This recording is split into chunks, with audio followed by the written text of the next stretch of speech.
मैं मीनाक्षी शुक्ला एक बार फिर अपने सभी साथियों का, सभी सहयोगियों का स्वागत करती हूँ आपके अपने प्लेटफॉर्म टारगेट विद केसीएच में।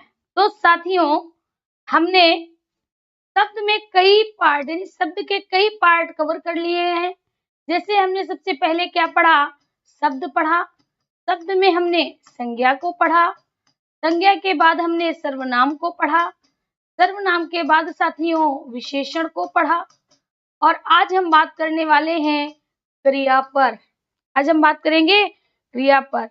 तो हमारे सभी साथियों का, सभी सहयोगियों का बहुत बहुत वेलकम है। क्लास स्टार्ट हो चुकी है और कई साथी लाइव भी आ चुके हैं। संजीव जी हैं, रुचि जी हैं, रूबी जी हैं, प्रियांशु जी हैं, राजू ठाकुर हैं, राज ठाकुर हैं, अमृता शुक्ला है, प्रियंका राय है, सत्यजीत तिवारी है, निशा वर्मा है। कई हमारे प्यारे प्यारे साथी हैं। ठीक है, तो चलिए देखिए, आप लोगों से एक रिक्वेस्ट है कि प्लीज आप इस क्लास का माहौल अच्छा बनाइए, है ना। यहाँ पर बेकार की बातें मत करिएगा, क्योंकि ये पूरा प्लेटफॉर्म साथियों आपके लिए स्टैंड किया गया है। आप यहाँ पर सिर्फ और सिर्फ अपने पढ़ने के टॉपिक पर बात करिएगा, अन्यथा आप जानते हो। चलिए यहाँ पर देखिएगा, हम संज्ञा को पढ़ चुके हैं, सर्वनाम को पढ़ चुके हैं, विशेषण को पढ़ चुके हैं। आज हम किस पर चर्चा करेंगे? आज साथियों हम चर्चा करेंगे क्रिया पर। किस पर चर्चा करेंगे? क्रिया पर करेंगे। तो चलिए, यहाँ पर हमने ले लिया है क्रिया। क्या लिया है? क्रिया। और क्रिया को शुरू करने से पहले एक छोटी सी बात थोड़ा रिवाइज आपको करा देते हैं। क्या रिवाइज कराएंगे? संज्ञा के बेटा भेद कितने होते हैं? 5 होते हैं। सर्वनाम के कितने होते हैं? 6 होते हैं। विशेषण के कितने होते हैं? 4 होते हैं। और क्रिया के कितने होंगे? 2 होंगे। ठीक है, तो हम बात करेंगे क्रिया। किसकी बात करेंगे? क्रिया। ध्यान दीजिएगा, हम बात करने वाले हैं क्रिया। अगर पूछा जाए क्रिया की उत्पत्ति किससे हुई, क्रिया किसे कहते हैं, क्रिया का जन्म किससे माना गया है, क्रिया की उत्पत्ति किस धातु से हुई है, सभी पर चर्चा करेंगे। तो सबसे पहली बात याद रखिए, क्रिया की उत्पत्ति किससे हुई है साथियों? क्रा धातु से। किससे हुई है? क्रा धातु से। अब क्रा का अर्थ क्या होता है? क्रा का अर्थ होता है करना। क्या होता है? क्रा का अर्थ होता है करना। ठीक है, तो यहाँ पर हमने क्या देखा कि क्रिया किसे कहते हैं? क्रिया की उत्पत्ति क्रा धातु से हुई, और जिसका अर्थ होता है, यानी क्रा का अर्थ क्या होता है? क्रा का अर्थ होता है साथियों करना। क्रा का अर्थ होता है करना। दूसरी, क्रिया कहते किसे हैं? क्या कह रहा है? क्रिया कहते किसे हैं? तो याद रखिएगा, कार्य का नाम। कार्य का नाम जो होता है वही साथियों क्या कहलाता है? क्रिया कहलाता है। क्या कहलाता है? क्रिया कहलाता है। जब हम डेफिनेशन पढ़ते हैं ना, जब हम डेफिनेशन हमने पढ़ी होगी, तो हम पढ़ते हैं जिन शब्दों से, हम क्या पढ़ते हैं? जिन शब्दों से कार्य का करना या होना पाया जाए, कार्य का करना या होना पाया जाए, उन शब्दों को क्या कहते हैं? क्रिया कहते हैं। आपको याद करने की कोई आवश्यकता नहीं भाई, पूरे दिन हम अनेक कार्य करते रहते हैं, जैसे खाना, पीना, पढ़ना, लिखना, आना, जाना, रोना, दौड़ना, भाई बहुत काम होते हैं। हमारा पूरा जीवन ही साथियों, हमारा पूरा जीवन ही कार्य से भरा पड़ा है। हमारा पूरा जीवन ही कार्य से भरा पड़ा है। प्रत्येक क्षण जो भी हम कुछ करें, जैसे अभी हम कर रहे हैं, तो हम बात कर रहे हैं, क्या कर रहे हैं? पढ़ा रहे हैं, क्या कर रहे हैं? बोल रहे हैं। तो एक साथ हम कई क्रियाओं को करते हैं। तो सबसे पहली बात हमने क्या सीख ली? जिन शब्दों से कार्य का करना या होना पाया जाए, वह साथियों क्या कहलाते हैं? वह क्रिया कहलाते हैं। क्रिया का जन्म क्रा धातु से हुआ। क्रिया का जन्म क्रा धातु से हुआ है, जिसका अर्थ है करना। जिसका अर्थ होता है करना। क्लियर? बात समझ में आ गई? रटना नहीं है, सिर्फ आप एक कॉपी ले लीजिए। अगर आपको नोट्स बनाने हैं, इससे बेहतर हम नोट्स आपको प्रोवाइड कराएंगे, बिल्कुल फ्री में प्रोवाइड कराएंगे, कोई चार्ज नहीं लेंगे। सारा का सारा आपको पीडीएफ में मिलेगा, लेकिन इसके लिए समय लगेगा। जैसे ही चैप्टर एंड होगा वैसे ही आपको पीडीएफ में दे दिया जाएगा। हालांकि अभी हमने 2-3 दिन पहले आपसे कहा था कि कुछ आपको पीडीएफ में दिया जाएगा, कुछ व्यस्तता की वजह से हम वो काम नहीं कर पाए, लेकिन पूरी कोशिश करेंगे कि आज आपको कुछ चीजें जो याद करने वाली हैं उनकी शीट्स आपको प्रोवाइड करा दी जाए बाय पीडीएफ के द्वारा। तो आप हमारे टेलीग्राम से जुड़े होंगे और आज हम 100% कोशिश करेंगे कि आपको उपलब्ध करा दी जाए। ठीक है, तो जिन शब्दों से कार्य का करना या होना पाया जाए साथियों, वो क्या कहलाते हैं? वह सभी के सभी क्रिया कहलाती हैं। वह सभी की सभी क्रिया कहलाती हैं। आपने कहा मैम इतना तो समझ में आ गया, चलिए आगे की तरफ बढ़ते हैं। अब देखिए, अगर हम धातु की बात करें तो बच्चा धातु भी 3 प्रकार की होती हैं। धातु भी 3 प्रकार की होती हैं। कैसे? एक तो हमारी होती है मूल धातु, एक तो होती है मूल धातु जैसे जा, खा, पी, रहे, है ना। इन्हीं से यौगिक धातुएं बन जाती हैं, इन्हीं से यौगिक धातुएं बन जाती हैं, जैसे जाकर, खाकर, रहकर, इस तरह से उन्हीं से मूल धातुएं बन जाती हैं। लेकिन हमें यहाँ धातु को ना पढ़कर हमें यहाँ क्रिया को पढ़ाना है। धातु को हम आपको एक दिन अलग से संस्कृत में हम आपको धातु को बिल्कुल अच्छी तरह से पढ़ाएंगे, ठीक है, और शायद पढ़ाई भी है, तो वहां पर हम धातु को समझाएंगे। जो अगर आप हमसे संस्कृत की क्लास में जुड़े होंगे तो आपको पता होगा धातुएं क्या होती हैं। ठीक है, चलिएगा आगे बढ़िएगा। तो ये चीज आपने सीख ली। अब यहाँ पर एक छोटी सी बात, आज समझना ज्यादा है बतियाना कम है, क्योंकि आज का टॉपिक थोड़ा बड़ा है। डेली का टॉपिक थोड़ा छोटा होता था, आज का टॉपिक थोड़ा बड़ा है, तो सहयोग करिएगा। यहाँ पर हमने क्या सीख लिया? जिन शब्दों से कार्य का करना या होना पाया जाए उन शब्दों को क्रिया कहते हैं। खाना, पीना, जाना, आना, हंसना, रोना, गाना, लिखना, पढ़ना, है ना, कूदना, उछलना, बतियाना, रहना, कई और तो झगड़ा करना भी है, कमेंट करना है, मैसेज करना है, ये सभी की सभी क्रियाएं हैं। हमारी बात का रिप्लाई भी करना है ना, सभी की सभी क्रियाएं, सभी की सभी साथियों क्या है? सभी की सभी क्रियाएं हैं। ठीक है बच्चा, ऑब्जेक्टिव जब टॉपिक पढ़ जाएगा प्रखर, तब इसके बाद ऑब्जेक्टिव क्वेश्चन होंगे। ठीक है, जब ये टॉपिक पढ़ जाएगा इसके बाद होंगे। ठीक है, चलिए आगे देखिएगा। तो ये बात आपको समझ में आ गई। अब यहाँ पर दूसरी बात आप ये समझिएगा कि अगर पूछा जाए क्रिया के प्रकार, किसके प्रकार? क्रिया के प्रकार, तो क्रिया को 2 तरह से बांटा गया है। एक तो बांटा गया है कर्म के आधार पर, किसके आधार पर? कर्म के आधार पर। दूसरा अन्य आधार पर। दूसरा क्या है? अन्य आधार पर। तो यहाँ पर जो प्रश्न बनते हैं वो यहाँ से भी बन जाते हैं और साथियों यहाँ से भी प्रश्न बन जाते हैं, और प्रश्न साथियों बहुत ज्यादा ही खतरनाक होते हैं। कैसे बनते हैं देखिएगा। सबसे पहले यहाँ से प्रश्न बनेगा कि कर्म के आधार पर क्रिया कितनी प्रकार की होती है, तो आप क्या कहोगे? कर्म के आधार पर क्रिया कितने प्रकार की होंगी? 2 प्रकार की होंगी। कितनी होंगी? 2 प्रकार की होंगी। कौन कौन सी? एक तो आपकी होगी सकर्मक और दूसरी हो जाएगी अकर्मक। क्या होगी? सकर्मक और अकर्मक। देखिएगा, अगर यहाँ से पूछी जाए कि कर्म के आधार पर क्रिया कितने प्रकार की होती है, कर्म के आधार पर क्रिया कितने प्रकार की होती है, तो आप क्या कहोगे? 2 प्रकार की होती है। सबसे पहले है साथियों सकर्मक, ठीक है, दूसरा होता है अकर्मक। दूसरा क्या होता है? अकर्मक। अब यहाँ पर देखिएगा ध्यान से, कर्मक, शा किसे कहते हैं? सा कहते हैं सहित, और कर्मक मतलब कर्म। ठीक है, तो हम क्या कहेंगे? इसका बिल्कुल सीधा सा अर्थ है कि जिन क्रियाओं के साथ कर्म हो, यानी कर्म सहित क्रिया, क्या कहेंगे?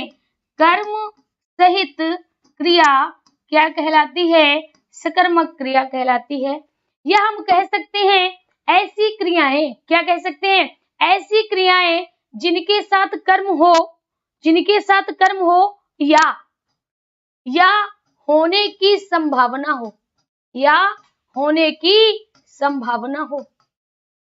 अब आवश्यक नहीं है हो ही, कर्म सहित क्रिया होगी या होने की संभावना होगी, ऐसी क्रियाओं को हम सकर्मक क्रिया कहेंगे। ऐसी क्रियाओं को क्या कहेंगे? सकर्मक क्रिया कहेंगे। अब आ जाइए दूसरी, आकर्मक। आ मतलब नहीं और कर्मक मतलब क्या होता है? कर्म। तो यहाँ पर हम क्या कहेंगे? हम यह कहेंगे बिना कर्म की क्रिया। यहाँ पर हम क्या कहेंगे? बिना कर्म की क्रिया। क्या कहेंगे? बिना कर्म की क्रिया की ऐसी क्रिया जिनके साथ कर्म नहीं है। ऐसी क्रिया जिनके साथ कर्म नहीं है या होने की संभावना भी नहीं है, या होने की संभावना भी नहीं है, होने की संभावना भी नहीं है, उनको क्या कहते हैं? उनको साथियों अकर्मक क्रिया कहते हैं। ये चीज आपने काफी बार पढ़ी होगी और हमारा जो टीचर होता है ना, वो हमको ऐसे पढ़ाता है कि वे क्रियाएं जिनके साथ कर्म होता है सकर्मक कहलाती हैं। वे क्रियाएं जिनके साथ कर्म होता है सकर्मक क्रियाएं कहलाती हैं, या जिनका फल कर्म पर पड़े सकर्मक, जिनका फल कर्म पर ना पड़े अकर्मक। जिनका फल कर्म पर पड़े सकर्मक, कर्म पर ना पड़े अकर्मक। अब ध्यान दीजिएगा, दोनों को समझने का बहुत अच्छा जुगाड़ है, दोनों को समझने का बहुत बेटर जुगाड़ है। क्या? याद कर लीजिएगा दो शब्द, एक तो है क्या और दूसरा है किसको। दो शब्द है यहाँ पर, एक शब्द है क्या और दूसरा है किसको। भैया इनको हम कहाँ लगा देते हैं? क्रिया के आगे लगा देते हैं। किसके आगे लगा देते हैं? क्रिया के आगे लगा देते हैं। अगर हमें कर्म मिलता है, अगर कर्म निकल कर आता है तो साथियों सकर्मक हो जाएगी, और अगर कर्म निकल कर नहीं आ रहा है, कर्म निकल कर नहीं आ रहा है तो क्या हो जाएगा? अकर्मक हो जाएगा। क्या होगा? अकर्मक हो जाएगा। अब आपने कहा कि मैम थोड़ा एग्जाम्पल से बता दीजिए, ऐसे थोड़ा कम समझ में आ रहा है, ऐसे थोड़ा कम समझ में आ रहा है। ठीक है, समझ में आ रहा है ना? हाँ, क्रिया के आगे लगाएंगे। कैसे? देखिएगा, जैसे हमने यहाँ पर लिखा, ध्यान दीजिएगा, जैसे हमने लिखा है राम खाना खाता है, तो सबसे पहले हम क्या करेंगे? राम तो भैया कर्ता हो गया यानी संज्ञा हो गया, इसको अलग से निकाल लो। राम क्या हो गया? संज्ञा हो गया। ठीक है, और इसके साथ साथ ये कार्य कर रहा है ना, तो कर्ता हो जाएगा। क्या होगा? कर्ता हो जाएगा। कर्ता किसे कहते हैं? कार्य को करने वाला। कर्ता किसे कहते हैं? कार्य को करने वाला। अब यहाँ पर एक तो लिखा है खाना और दूसरा लिखा है खाता, तो भैया हमें क्या जोड़ना है? क्या और किसको जोड़ना है? किसमें? क्रिया में। तो क्रिया है खाता है, हम क्या पूछेंगे? हम आपसे कहेंगे क्या खाता है। हमने आपसे क्या पूछा? क्या खाता है? आपने कह दिया खाना खाता है। आपने क्या कहा? खाना खाता है। तो बेटा आंसर निकल के आया ना, आंसर निकल कर क्या आया? आंसर निकल के आया खाना, और यही आपका क्या हो जाएगा? यही साथियों आपका कर्म हो जाएगा, यही आपका ऑब्जेक्ट हो जाएगा। ये क्या हो जाएगा? यही आपका ऑब्जेक्ट हो जाएगा।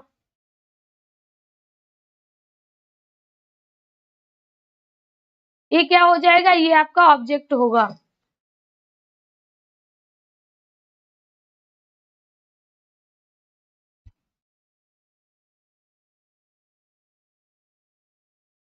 बात समझ में आ गई?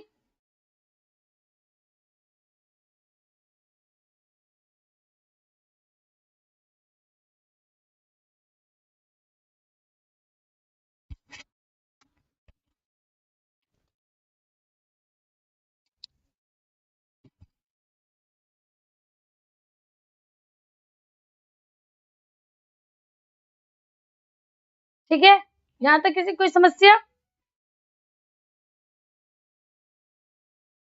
यहाँ तक समझ में आ गया? यहाँ तक किसी कोई दिक्कत नहीं? अब देखिए आगे ध्यान से मेरी बात सुनना। अच्छा, अगर हम एक बात आपसे कहें, अगर हम एक बात आपसे कहें, ध्यान से मेरी बात सुनना, जैसे जैसे हम पीते हैं। अब आप क्या देख रहे हो? ध्यान से इस प्रश्न को देखना क्योंकि ऐसे ही प्रश्न पूछे जाते हैं। क्या कहा? हम पीते हैं। अब यहाँ पर क्या पूछा जाएगा, ध्यान से सुनिएगा। यहाँ पर पूछा जाएगा क्रिया सकर्मक है या अकर्मक। अब हम लोग क्या पेपर में करते हैं, हम लोग करते हैं, हम लिखा है भैया कर्ता हो गया, पीते क्रिया हो गई, कर्म तो है ही नहीं, ऐसे ही तो करते हैं ना। और हम क्या आंसर कर देते हैं, हम कर देते हैं जो क्रिया है वह अकर्मक है। जैसे ही हम कर देंगे आंसर हमारा गलत हो जाएगा। अब आप कहोगे मैम गलत क्यों होगा, कहोगे ना कि मैम गलत क्यों होगा, तो भाई सुनिए मेरी बात को जरा गौर से। अभी हमने आपको क्या बताया है, आज का टॉपिक हो सकता है आज ना खत्म हो पाए, लेकिन ये अगर आपने सीख लिया ना तो साथियों मेरे ऊपर बहुत मेहरबानी होगी, है ना। चलिए देखते हैं क्या। अगर हमने आपसे कहा हम पीते हैं, कुछ लोग को ये कहने लगे मैम क्या पीती हैं आप, भाई हम पीते हैं, हमने आपसे कहा हम पीते हैं। अब हम पीते हैं तो आपने कहा ये कर्मक क्रिया होगी, क्यों? क्योंकि इसके साथ कर्म होगा, कर्म नहीं होगा। हम कहते हैं भाई नहीं ये सकर्मक होगी। क्या होगी? सकर्मक होगी। क्यों? अगर हम आपसे कहें क्रिया क्या है, पीते हैं, क्रिया क्या है, पीते हैं। अब यहाँ पर कहा जाए क्या पीते हैं, क्या पीते हैं, तो भैया कुछ ना कुछ तो पी रहे होंगे। हो सकता है पानी पी रहे हो सकता है दूध पी रहे हो सकता है भाई आपकी कोल्ड ड्रिंक पी रहे हो, है ना, हो सकता है अनेक पेय पदार्थ हो सकते हैं। अब ये ना कहना हो सकता है मैम वोडका पी रही हूँ, भाई वोडका और वाइन नहीं पी रहे हैं, ठीक है। तो यहाँ पर समझ में आ गया होगा, अगर आप पी रहे हो तो इसका मतलब कुछ ना कुछ तो पी रहे होंगे। तो ये बच्चा क्रिया हमारी कैसी आएगी, ये क्रिया हमारी सकर्मक हो जाएगी। कैसी होगी? सकर्मक हो जाएगी।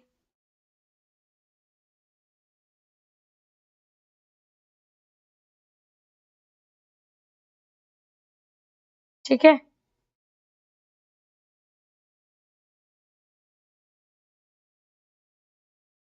बात समझ में आ गई? यहाँ तक बात आपको समझ में आ गई होगी आई होप अच्छी तरह से बात समझ में आ रही। अब देखिए, अब अगर यहाँ पर दूसरा क्वेश्चन और दे दिया जाए, जैसे हम आपसे कहें पक्षी आकाश में उड़ते हैं। क्या करते हैं? पक्षी आकाश में उड़ते हैं। जब ये प्रश्न आता है तो आप देखते हो पक्षी आकाश उड़ते, पक्षी को क्या करते हो, कहते हो ये करता है, और कहते हो उड़ना ये क्रिया है, और साथियों आकाश को क्या कर देते हो, कर्म कर देते हो। आकाश को क्या कर देते हो, कर्म कर देते हो। ठीक है, आकाश को क्या कर देते हो, कर्म कर देते हो। अगर साथियों इसमें आपने कर दिया कि ये जो क्रिया है वह सकर्मक है, अगर आपने सकर्मक को मार दिया आंसर, तो आपका गलत हो जाएगा। क्यों? वही करना है। क्या उड़ते हैं, क्या उड़ते हैं, देखिएगा क्या उड़ते हैं, आंसर क्या आया, पक्षी उड़ते हैं। किसको उड़ते हैं, आंसर आया नहीं आया। तो बच्चा ये हमारी क्रिया कैसी हो जाएगी, ये क्रिया हमारी अकर्मक हो जाएगी। ये क्रिया कैसी हो जाएगी, अकर्मक हो जाएगी। ठीक है, क्रिया कैसी होगी, अकर्मक हो जाएगी। बोले भाई इतनी बात समझ में आ गई? भाई संतोष जी ऐसे मत याद करिए कि आकाश कर्म नहीं होता, ये कोई फैक्ट नहीं है कि आकाश कर्म नहीं है। ऐसे मत याद करिए, सिर्फ ये याद करिए क्या और किसको लगाने से आंसर मिल जाता है तो सकर्मक, और नहीं मिलता है तो अकर्मक। ठीक है, बात समझ में आ गई होगी, आई होप विधिवत समझ में आ गई होगी। चलिए आगे बढ़े, आगे बढ़े। तो यहाँ पर हमने क्या सीखा, चलिए पीछे फिर से ले चलते हैं। यहाँ पर हमने क्या सीखा, सिर्फ इतनी बात याद रखना, कर्म के आधार पर क्रिया दो प्रकार की होती है, एक होती है सकर्मक और दूसरी होती अकर्मक। जिनके साथ कर्म होगा या होने की संभावना होगी, जरूरी नहीं है कि दिया जाए, होनी हो या होने की संभावना हो सकर्मक होगी, और जिनके साथ कर्म नहीं हो, ना होने की संभावना हो, वहां साथियों क्या हो जाएगी, अकर्मक हो जाएगी। जैसे एक और आपको दिए, जैसे लिखा है गेहूं पिस रहा है, मैं घर में रो रहा हूं, रो रहा हूं। ठीक है, अगला दिया है वे मैदान को जा रहे हैं, वे मैदान को जा रहे हैं। चलिए जल्दी से बताइए, जल्दी से बताइए, जल्दी से बताइए। अब यहाँ पर क्या लिखा है? सबसे पहला है गेहूं पिस रहा है। देखिए गेहूं पिस रहा है, क्या पिस रहा है? तो आंसर आपका कर्ता आ रहा है। क्या पिस रहा है? आंसर आ रहा है गेहूं। आंसर क्या आ रहा है? गेहूं, जबकि गेहूं क्या है? गेहूं तो यहाँ पर हमारा कर्ता बना हुआ है। भाई यही तो कार्य कर रहा है, इसी को तो पीसा जा रहा है। ठीक है, अगर यहाँ पर होता चक्की द्वारा गेहूं को पीसा जा रहा है, अगर यहाँ पर होता, देखिए अगर यहाँ पर होता चक्की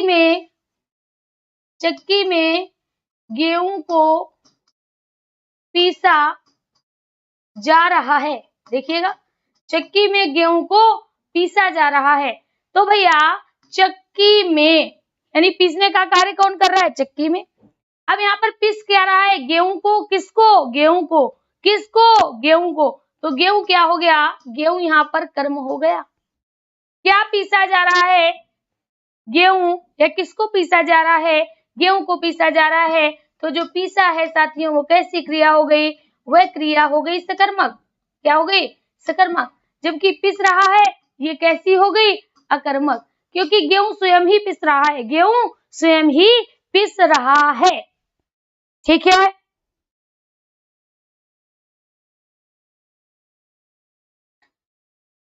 तीनों सकर्मक नहीं है, तीनों बच्चे सकर्मक नहीं है। ठीक है, अब देखिए मैं घर में रो रहा हूं, यही तो चीजें होती हैं जो आपको रुलाती हैं, क्योंकि आप सीख नहीं रहे हो, आप तो टाइम काट रहे हो। देखिए यहाँ पर हमने क्या सिखाया आपको? यहाँ पर बिल्कुल सीधे शब्दों में ये सिखाया कि आप क्या और किसको लगा लो। यहाँ पर लगाइएगा, मैं तो करता हो गया, घर आपका क्या है पता नहीं, रोना क्या है? क्रिया है। क्या है? क्रिया है। अगर मैं कहूं क्या रो रहा है, तो मैं रो रहा हूं, किसको रो रहा है नहीं पता, यानी यहाँ पर आंसर नहीं आई, तो ये जो क्रिया होगी वो कैसी हो जाएगी? अकर्मक हो जाएगी। क्या होगी? अकर्मक हो जाएगी। ठीक है, तो दो क्रियाएं आपकी इसमें अकर्मक हैं और एक क्रिया इसमें सकर्मक है। दो क्रियाएं अकर्मक हैं,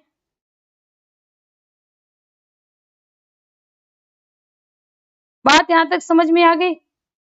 भाई जल्दी से कमेंट करिएगा प्लीज, तो बात को आगे बढ़ाएं क्योंकि आज का चैप्टर थोड़ा ज्यादा बड़ा है। चलिए आगे बढ़ते हैं। अब यहाँ पर एक चीज आप याद रखिए, क्योंकि सारी क्रियाएं तो आप याद नहीं रख सकते, है ना, तो यहाँ पर याद रखिएगा, जैसे रोना, हंसना, उड़ना, सोना, जागना। ठीक है, जागना, जगाना नहीं, जागना, जगाना नहीं, क्योंकि जगाना जो होती है वो सकर्मक हो जाती है, जागना। ठीक है, तो रोना है, हंसना है, उड़ना है, सोना है, जागना है, पिसना है। ठीक है, पिसना है, ये सभी की सभी क्रियाएं साथियों कैसी हो जाती हैं? सभी की सभी क्रियाएं आपकी अकर्मक हैं। अगर ये कभी कहीं पर भी क्रियाएं दी हैं तो आप क्या लगाओगे? आप लगा दोगे अकर्मक। क्या लगा दोगे? अकर्मक लगा दोगे। ठीक है, क्या लगाओगे? अकर्मक लगा दोगे। ठीक है, क्या समझना है बच्चा बताओ, हम आपको समझा देंगे। यहाँ पर सिर्फ और सिर्फ आपको ये बात याद रखनी है कि अगर रोना हो, हंसना हो, उड़ना हो, सोना हो, जागना हो, पिसना हो, ये सभी की सभी अकर्मक क्रियाएं हैं, सभी की सभी अकर्मक क्रियाएं हैं। तो पहले हमने आपको बताया कि कर्म के आधार पर क्रियाएं कितनी प्रकार की हैं, फिर बताया कि आप कैसे निकालोगे कोई क्रिया सकर्मक है या अकर्मक। जब ये आप निकाल लोगे तो तीसरी बात आपको क्या देखनी है? आपको ये छोटी सी बात याद रखनी है, रोना, हंसना, उड़ना, सोना, जागना, पिसना, इनका फल किसी क्रिया पर नहीं पड़ता, यानी क्रिया का फल किसी पर नहीं पड़ता है। तो ये सभी की सभी क्रियाएं अकर्मक होती हैं, सभी की सभी क्रियाएं अकर्मक होती हैं। ठीक है, कह रहे हो हाँ समझ में आ गया। चलिए अब समझ में आ गया है, तो अब साथियों हम लेते हैं अपना दूसरा प्रकार, उसको क्या कहते हैं? अन्य प्रकार। अन्य प्रकार। अन्य प्रकार में जो सबसे पहले आता है उसको कहते हैं सहायक क्रिया। क्या कहते हैं?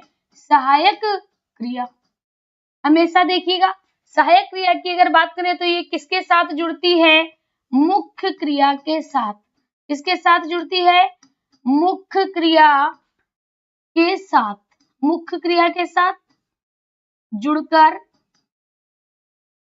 ये साथियों किसके साथ जुड़ेगी? मुख्य क्रिया के साथ जुड़कर वाक्य को पूरा करती है, वाक्य को पूरा करेगी तथा समय को स्पष्ट करती है। समय को क्या करेगी? समय को स्पष्ट करती है। अब आप में से बहुत से लोग ये कहेंगे कि समय को कैसे स्पष्ट करती है, ये बात नहीं समझ आ रही है। देखिएगा समय कैसे स्पष्ट करेगी। जैसे अगर हमने कहा राम खाना खा चुका। अब आप बताओ, अब आप बता सकते हो कि इस क्रिया का समय क्या है? क्या आप बता सकते हो इस क्रिया का समय क्या है? एक सेकेंड।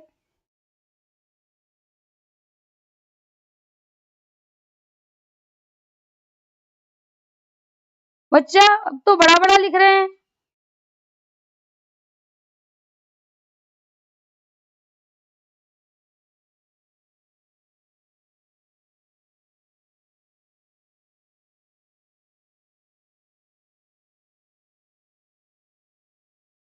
चलिए भाई बताइए, यहाँ तक किसी कोई दिक्कत?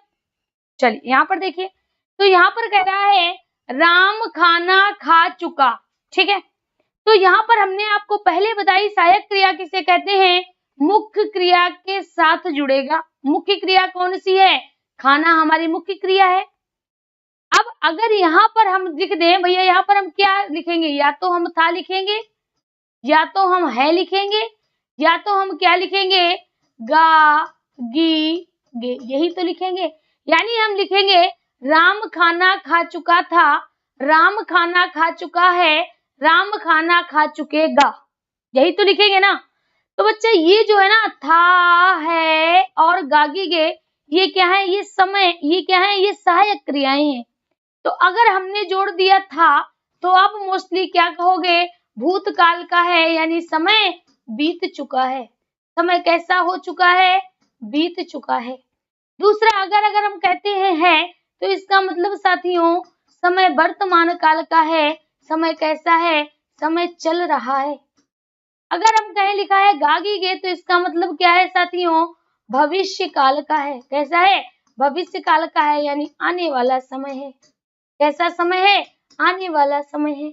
तो यहाँ पर हम देख रहे हैं कि जो सहायक क्रिया होती है वो मुख्य क्रिया के साथ आती है और समय को स्पष्ट करती है, समय को स्पष्ट करती है। ठीक है, तो अगर कभी पूछा जाए कि सहायक क्रिया क्या है या सहायक क्रिया क्या स्पष्ट करती है, तो वाक्य के अर्थ को पूरा करेगी, वाक्य को पूरा करेगी तथा समय को स्पष्ट करेगी। बात समझ में आ गई होगी, आई होप। एक एग्जाम्पल से ही बात समझ में आ गई होगी। ठीक है भाई, सभी लोग जल्दी से कमेंट कर दिया करें अगर आपको समझ में आ गया हो। सवितानंद भैया, अभी हम आपको काल नहीं पढ़ा रहे, अभी सिर्फ हम आपको ये बता रहे हैं कि ये जो मुख्य क्रिया होती है या सहायक क्रिया होती है, ये कहते किसे हैं। ठीक है, समझ में आ गया? ये बात आपको समझ में आ गई। अब साथियों दूसरी क्रिया आती है जिसको हम कहते हैं द्विकर्मक क्रिया। क्या कहते हैं? द्विकर्मक क्रिया। याद मत करिए, समझिए। बच्चा द्वि क्या होता है? द्वि का अर्थ होता है दो, और कर्मक का अर्थ क्या होता है? कर्मक का अर्थ होता है कर्म। कर्मक का अर्थ क्या होता है? कर्म होता है। तो हम क्या कह सकते हैं? हम कह सकते हैं जिन क्रियाओं के साथ, जिन क्रियाओं के साथ, जिन क्रियाओं के साथ कितने दो कर्म आते हैं, दो कर्म आते हैं, उनको साथियों क्या कहते हैं? द्विकर्मक क्रिया कहते हैं। जिन क्रियाओं के साथ द्वि, दो, कर्मक, कर्म, क्रिया मतलब क्रिया, जिन क्रियाओं के साथ दो कर्म आते हैं वह साथियों द्विकर्मक क्रियाएं कहलाती हैं। वो क्या कहलाती हैं? दो कर्मक क्रियाएं कहलाती हैं। जैसे जैसे देखिएगा, अध्यापक ने छात्र को हिंदी पढ़ाई। ठीक है, अध्यापक ने छात्र को हिंदी पढ़ाई। पहला प्रश्न आपको ये बताना है कि साथियों ये हमारी सकर्मक क्रिया है या अकर्मक। पहला प्रश्न आपको क्या बताना है कि यह हमारी सकर्मक क्रिया है या अकर्मक। जल्दी से बताओ, ये अकर्मक क्रिया है या सकर्मक। साथियों अगर ये चीज आपकी छूट गई ना, तो जब हम आपसे ऑब्जेक्टिव क्वेश्चन करवाएंगे तो फिर चीजें क्रिटिकल हो जाएंगी। इसीलिए मन से पढ़िए। थोड़ा हमने आपसे पहले भी कहा है कि जिस समय हम आपको क्लास पढ़ाया करें उस समय अपने मोबाइल की स्क्रीन फुल कर सिर्फ पढ़ा करिए, नोट्स बनाया करिए। जब ऑब्जेक्टिव क्लास की क्लास लगाए ना, फिर जम के आप आंसर करिए, कोई दिक्कत नहीं। ठीक है, तो हमने आपसे क्या कहा, अध्यापक ने छात्र को हिंदी पढ़ाई। अब हमने पूछा ये एक सकर्मक क्रिया है कि अकर्मक। आपने कहा सकर्मक, हमने कहा कैसे निकाली, तो आपने कहा बिल्कुल सिंपल है, क्रिया में हमने क्या लगाया, क्या और किसको लगा लो। क्या लगा लो, क्या और किसको लगा लो, किसमें, क्रिया में। तो बच्चा यहाँ पर क्रिया क्या है, यहाँ पर क्रिया है आपकी पढ़ाई। अगर हम आपसे कहें क्या पढ़ाई, तो आप कहोगे हिंदी पढ़ाई, यानी पहला कर्म हमको मिल गया हिंदी। पहला कर्म क्या मिल गया, हिंदी पढ़ाई। अध्यापक ने हमको क्या पढ़ाई, अध्यापक ने हमको हिंदी पढ़ाई, पहला कर्म हमको मिल गया। ठीक है, अब हम बात करें, क्योंकि ये तो द्विकर्मक क्रिया है ना, तो दो कर्म मिलने चाहिए। अब हमने दूसरा क्वेश्चन आपसे कर दिया, यहाँ पर दूसरा हमने क्वेश्चन कर दिया, किसको पढ़ाई। क्या किया, किसको पढ़ाई, तो आप कहोगे छात्र को पढ़ाई। किसको पढ़ाई, छात्र को पढ़ाई। तो मेरे प्यारे साथियों, इस क्रिया के साथ दो कर्म लगे हुए हैं, इसीलिए ये क्रिया हमारी क्या होगी, द्विकर्मक क्रिया होगी। क्या होगी, द्विकर्मक क्रिया होगी। ठीक है, बात समझ में आ गई, बात समझ में आ गई। आगे की तरफ बढ़े, आगे की तरफ बढ़े। एक एग्जाम्पल और बता दे, एक एग्जाम्पल और बता दे भाई, देख लीजिए, एक एग्जाम्पल और देख लीजिए। जैसे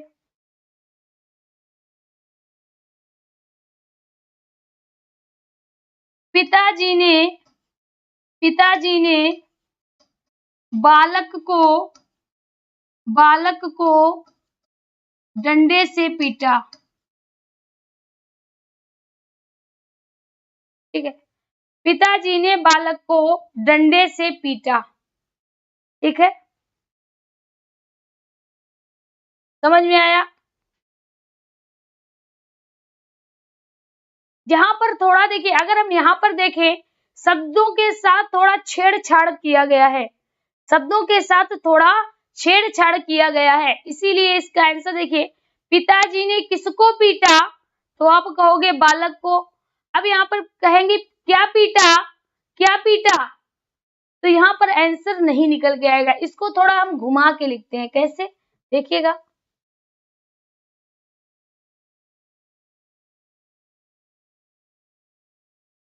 देखिए यहाँ पर थोड़ा सेंटेंस चेंज कर लेते हैं, अपना दूसरा कर लेते हैं। पिताजी ने गाय को डंडा मारा। ठीक है, अब देखिए यहाँ पर कर सकते थे पिताजी ने बालक को डंडा मारा, कर सकते थे कि नहीं कर सकते थे, कर सकते थे कि नहीं कर सकते थे, कर सकते थे। अब ध्यान से देखिएगा, सबसे पहला हम क्या करेंगे, क्रिया उठाएंगे। क्रिया क्या है, मारा है ना, तो क्या या किसको लगा लो, क्या लगा लो, क्या या किसको लगा लो, किसमें लगा लो बच्चा, क्रिया में जोड़ लो, किसमें, क्रिया में। सबसे पहला करो क्या मारा, तो कहोगे डंडा मारा, पहला कर्म मिल गया। किसको मारा, गाय को मारा, यानी दूसरा कर्म मिल गया। तो हम क्या कह सकते हैं, जिस इसमें द्विकर्मों का प्रयोग हुआ है, अर्थात साथियों द्विकर्मक क्रिया हो जाएगी। क्या होगी, द्विकर्मक क्रिया हो जाएगी। ठीक है भाइयों, जल्दी से जल्दी देखिए, ये क्लास आपको बिल्कुल फ्री मिल रही है, तो आप क्या करो, कम से कम इस क्लास को शेयर तो कर सकते हो ना। आपकी वजह से, आपकी सुपर डेट की वजह से इस क्लास को स्टार्ट किया गया है, ताकि आपका समय से आपका कोर्स एंड कराया जा सके। तो कम से कम वीडियो को शेयर कर दिया करें।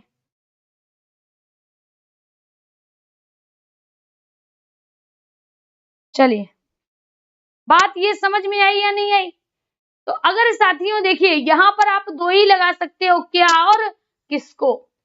क्या और किसको लगाकर ही आपको आंसर निकालना होगा। समझ में आ गया? तो सहायक क्रिया मुख्य क्रिया के साथ जुड़ेगी, समय को स्पष्ट करेगी, वाक्य को पूरा करेगी। ठीक है, द्विकर्मक क्रियाएं, तो जिन क्रियाओं के साथ दो कर्म आएंगे द्विकर्मक क्रियाएं कहलाएंगी। आगे हम तीसरी क्रिया को लेके चलते हैं। ठीक है, तीसरी क्रिया को कहा जाता है, तीसरी क्रिया को हम क्या कहेंगे? तीसरी क्रिया को कहेंगे पूर्वकालिक क्रिया। क्या कहेंगे? पूर्वकालिक क्रिया कहेंगे। पूर्वकालिक क्रिया कहेंगे। अब देखिएगा, पूर्व, पूर्व मतलब किसे कहते हैं? पूर्व कहते हैं पहले। ठीक है, कालिक, कालिक कहते हैं समय को, समय को। क्रिया मतलब क्रिया, यानी यहाँ पर इसका अर्थ क्या हो गया कि पहले समय में होने वाली क्रिया। यहाँ पर इसका अर्थ क्या हो गया? यहाँ पर हो जाएगा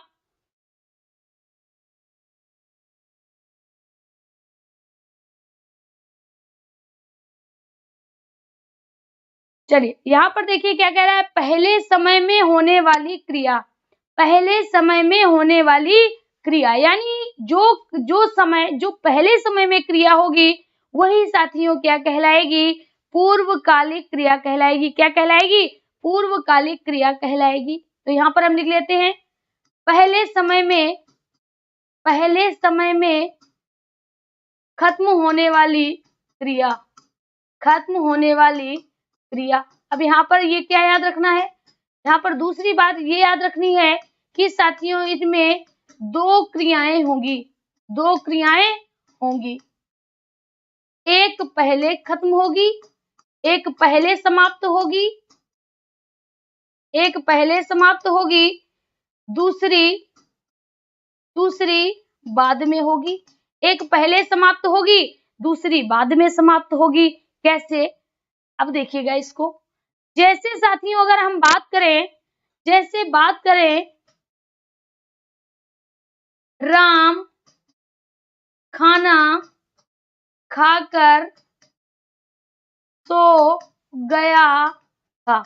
अब ये मत कहना राम राम मैम क्यों लिखाते। देखिए, हम अपनी पूरे जीवन में बहुत सी ऐसी गलतियां करते हैं और कि हमें एहसास नहीं होता है, लेकिन भगवान का नाम लेने के लिए हमारे पास समय नहीं रहता है। इसीलिए बच्चा, हमने भी बहुत से ऐसे काम किए होंगे। भगवान का राम राम, हम राम सीता इसलिए लेते हैं क्योंकि आसानी रहे, कम से कम इस तरह तो हमारे कुछ पाप कम हो जाएं। ठीक है,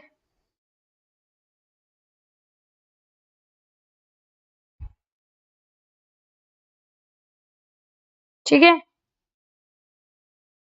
भाई, अभी मत जाओ, अभी पहले इसको पढ़ लो फिर जाना। ठीक है, अभी इसको पढ़ लो फिर चले जाना। तो यहाँ पर क्या कह रहा है? यहाँ पर कह रहा है राम खाना खाकर सो गया। अब देखिए, पहली क्रिया क्या की? राम ने खाना खाया, खाना खाकर। दूसरी क्रिया क्या की? सो गया था। अब ये बताओ, पहले कौन सा काम किया होगा? पहले खाना खाया या पहले सो गया? तो आप कहोगे मैम पहले खाना खाया फिर इसके बाद सोया हो। तो जो खाना खाकर है इसको हम क्या कहेंगे? पूर्वकालिक क्रिया कहेंगे। क्या कहेंगे? पूर्वकालिक क्रिया कहेंगे। दूसरा यहाँ पर याद रखना कि साथियों अगर पूर्वकालिक क्रिया है, अगर पूर्वकालिक क्रिया है तो उसमें कर्या के अवश्य आया होगा, कर्या के अवश्य आया होगा। ठीक है, तो जैसे राम खाना खाकर सो गया। दूसरा, मैं कॉलेज जाकर पढ़ने लगी। मैं कॉलेज जाकर पढ़ने लगी। तो पहला काम क्या हुआ? कॉलेज जाकर, यानी पहली क्रिया कौन सी हुई? जाकर हुई। दूसरी पढ़ने लगी, दूसरी पढ़ने लगी। तो जाकर पहली क्रिया हुई, यही साथियों क्या होगी? पूर्वकालिक क्रिया होगी। क्या होगी? पूर्वकालिक क्रिया होगी।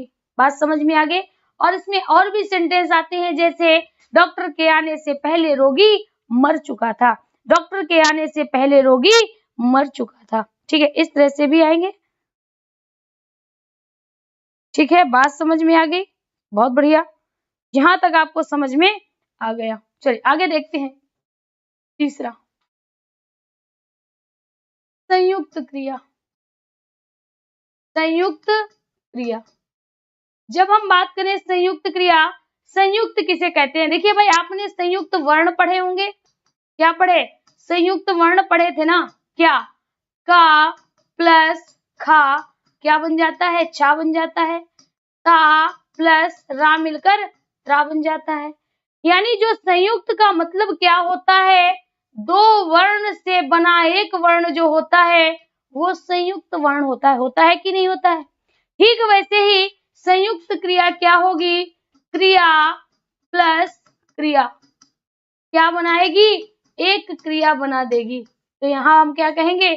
दो क्रियाओं के योग से, क्या कहेंगे? दो क्रियाओं के योग से, दो क्रियाओं के योग से बनी क्रिया। दो क्रियाओं के योग से बनी क्रिया जो होती है वह क्या कहलाती है? वह साथियों कहलाती है संयुक्त क्रिया। वह क्या कहलाती है? संयुक्त क्रिया कहलाती है। जैसे जैसे बिल्ली बिल्ली छत से कूद गई। क्या लिखा है? बिल्ली छत से कूद गई। ठीक है, तुम किताब देखने लगे। अब देखिएगा, यहाँ पर क्या कहता है? बिल्ली छत से कूद गई। तो यहाँ पर एक क्रिया क्या हो गई? एक क्रिया तो हो गई कूदना, और दूसरा क्या हो गई? गई। गई का मतलब क्या होता है? गई का मतलब होता है साथियों जाना। तो दोनों क्रियाएं मिलकर किसके विषय में बता रही हैं? कूदने के विषय में बता रही हैं कि बिल्ली छत से कूदी। हम ये भी तो कह सकते हैं बिल्ली छत से कूदी। यानी किस क्रिया के बारे में बता रही है साथियों? कूदने के बारे में बता रही है। किस क्रिया के बारे में? कूदने के बारे में बता रही है। चलिए दूसरी क्रिया के विषय में देखते हैं। कहता है तुम किताब देखने लगे। तो पहली क्रिया क्या है? देखना। और दूसरी क्या है? दूसरी है लगना। क्या है? लगना। तुम किताब देखने लगे। तो साथियों दोनों किसके विषय में बता रही हैं? देखने के बारे में बताई कि तुमने किताब देखी। तुमने किताब देखी, इसी तो कह रहे हैं तुम किताब देखने लगे। यहाँ पर पहली क्या है? क्रिया देखना, और दूसरी लगना, है ना। दोनों क्रियाएं किसके बारे में बता रही हैं? देखने के बारे में बता रही हैं। अर्थात साथियों इसमें क्या हो जाएगा? इसमें हमारी संयुक्त क्रिया हो जाएगी। ठीक है,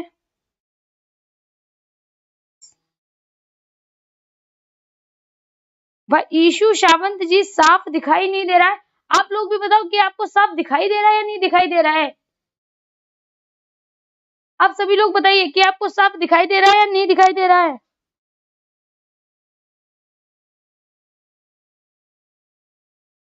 हाँ बच्चा, देखिए एक होता है कूदना। जैसे आप बताओ, अगर हम कहें हम कूदने लगे या आप कूदने लगे, तो कूदना अलग और लगना अलग होगा ना। दो क्रियाएं तो अलग अलग होंगी, लेकिन संयुक्त रूप से एक क्रिया के विषय में बताएंगी। दोनों मिलकर एक क्रिया के बारे में बताएंगी। कूदना और लगना दो अलग अलग क्रियाएं हैं। दोनों किसके विषय में बता रही हैं? कूदने के विषय में बता रही हैं। किसके विषय में? देखिए लिखा है दोनों किसके विषय में बताएंगी? कूदने के बारे में बताएंगी। बच्चा सभी को दिख रहा है इशू, आपको क्या प्रॉब्लम है बच्चा? सवितानंद आपको भी नहीं दिख रहा है? यानी लगता है दोनों लोगों के मोबाइल में कुछ। अच्छा पेन चेंज कर ले। चलिए भाई, चलिए पेन चेंज कर लेते हैं। आप जैसा कहे वैसा कर लेंगे।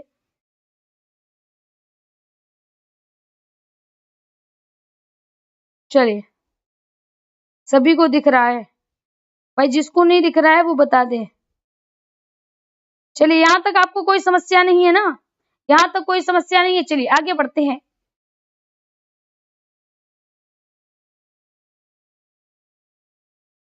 ये बात समझ में आ गई होगी। तो संयुक्त क्रिया समझ में आ गई भाई।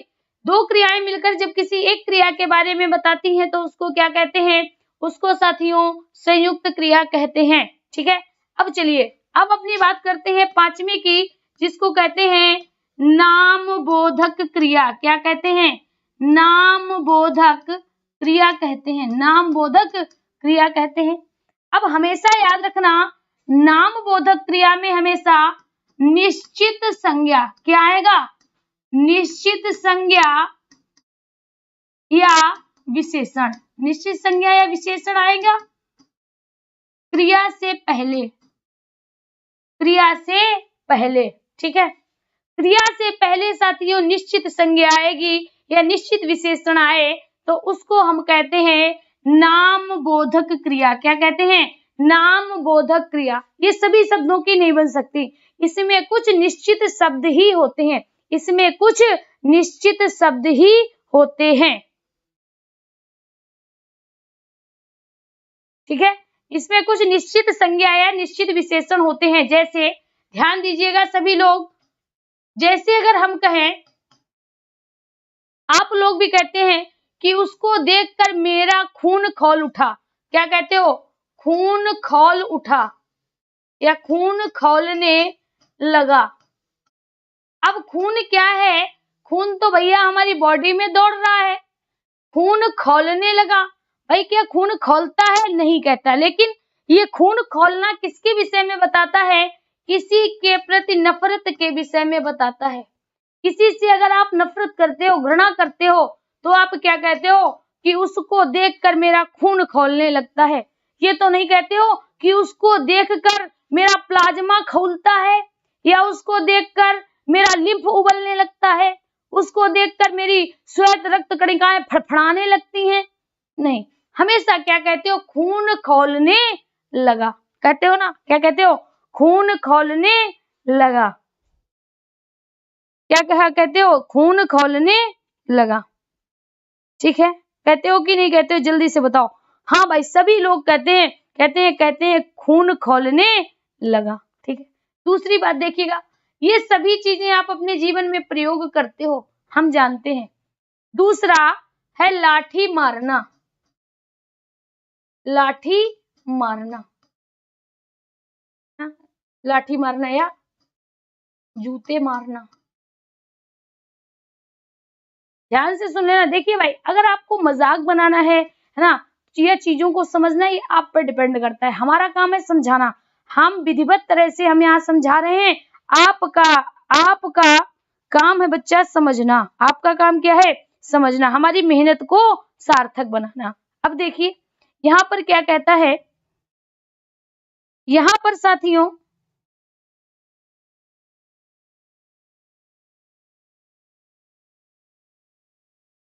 यहाँ पर क्या कहता है?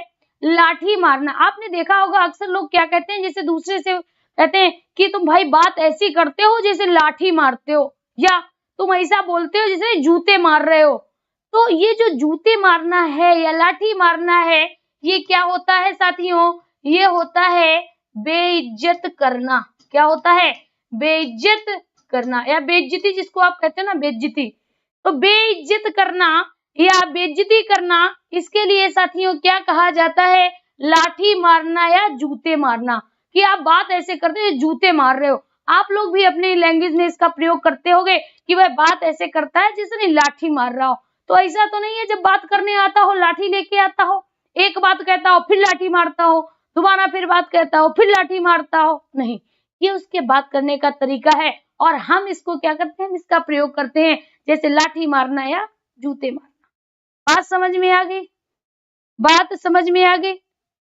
अगली अगर हम बात करें साथियों, तीसरा, जैसे कोई व्यक्ति अगर बीमार पड़ जाता है, कोई व्यक्ति बीमार पड़ जाता है या अचानक उसको कोई खबर सुनने को मिल जाए, तो हम क्या कहते हैं कि उसका चेहरा पीला पड़ गया। पीला पड़ना या सफेद होना। पीला पड़ना या सफेद होना। तो साथियों ये पीला पड़ना या सफेद होना क्या है, ये बताता है कि या तो वो बीमार है, या तो बीमार है, या साथियों क्या है, उसको दुख है ना, या उसको बीमार है या वह उसको दुख है, इसीलिए कहते हैं कि वह बीमारी के कारण पीला पड़ गया या सफेद हो गया। तो ये किसको बताता है, ये साथियों बताता है बीमारी या दुख के बारे में, कि चेहरा एकदम सफेद हो गया, है ना। बात समझ में आ गई होगी। तो यहाँ तक साथियों 5 हो गई। अब हमारी 6वीं क्रिया बाकी बची है, उसको भी हम कराते हैं। जल्दी से इसके स्क्रीनशॉट ले लीजिए, फटाफट इसका स्क्रीनशॉट ले लें प्लीज, जल्दी से स्क्रीनशॉट ले लें, आगे की बात स्टार्ट करें। चलिए आगे बात करते हैं।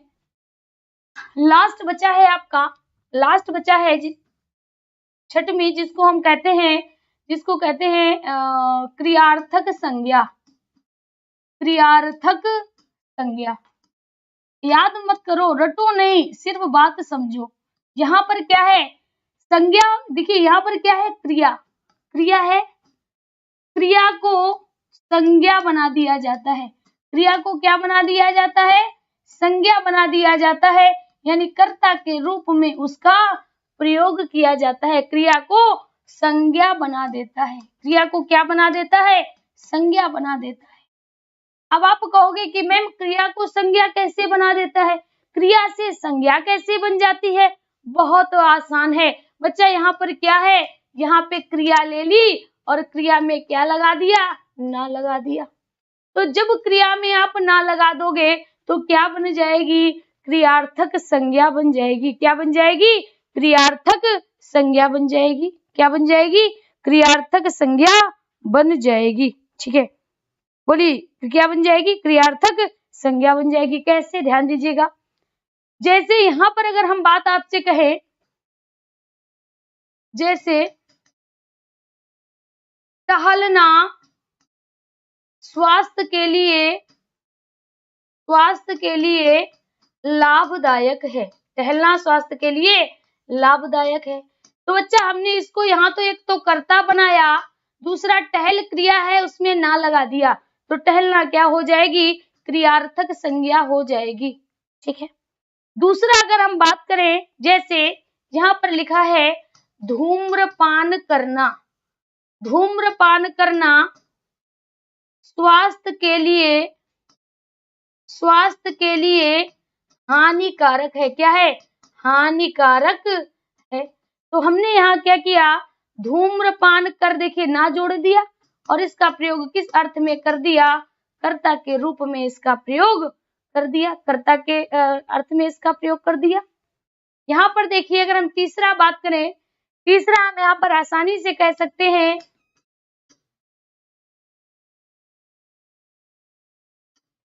मरना देश के लिए कीर्तिदायक है। क्या है, कीर्तिदायक है। तो बच्चा मर क्रिया है, ना जोड़ दिया तो ये क्या हो गई हमारी, एक तो ये कर्ता हो गई, दूसरा क्या हो गई, ये साथियों क्रियार्थक संज्ञा हो गई। क्या हो गई, क्रियार्थक संज्ञा हो गई, क्रियार्थक संज्ञा हो गई। बात आई होप समझ में आ गई होगी आप सभी के। ठीक है, हाँ भाई, पढ़ना टहलना ये सभी होगी, लेकिन उनमें ता का प्रयोग होगा। ठीक है, तो आज के लिए साथियों इतना ही। मिलते हैं कल फिर से इसी समय इसी चैनल पर एक और नई क्लास के साथ। वो हमारी क्लास होगी क्रिया विशेषण की। ठीक है, और साथियों 6 बजे बिल्कुल आना मत भूलिएगा, क्योंकि 6 बजे होती है आपकी कंप्यूटर की क्लास। 6 बजे साथियों आपको होना करना पड़ता है रीजनिंग का टेस्ट। ठीक है, तो मिलते